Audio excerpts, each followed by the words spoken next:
Ayan, isang mapagpalang umaga po sa Adrian.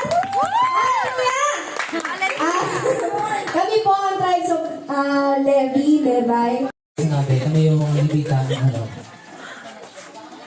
inatasan ng Diyos na samahan si Aaron na tulungan para pangasiwaan yung tol ng tipanan. So, gumawa kami ng flag. Sorry po. Papaliwanag nyo natin. So, dito, sa tabernakulo, kasi makikita natin itong mga handog. Tapos, syempre, yung symbolize ng Last Supper ni Jesus Christ. Ito po yun.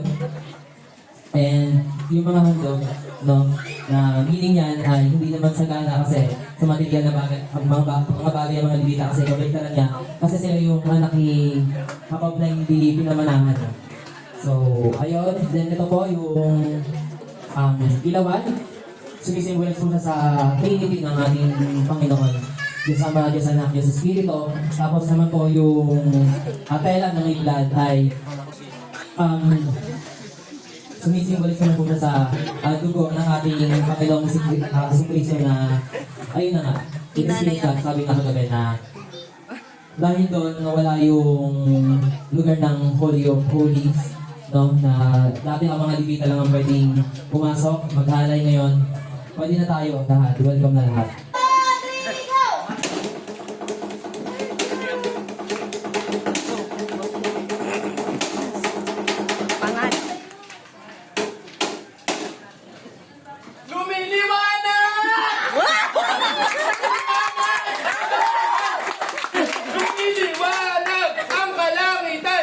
Nandito na! Nandito na sila! Nandito na! Babarating sila! Nandito na! Ang magagaling! Let's go, Levi's! Let's go! Galing, bayan. Ano, tara! Levi's! Are you ready?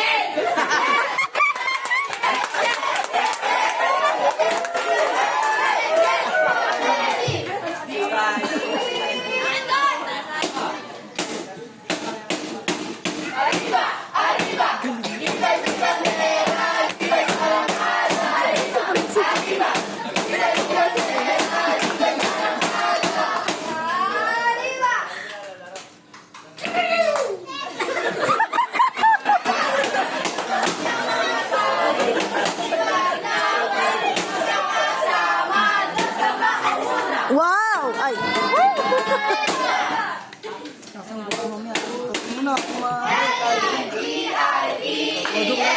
Walang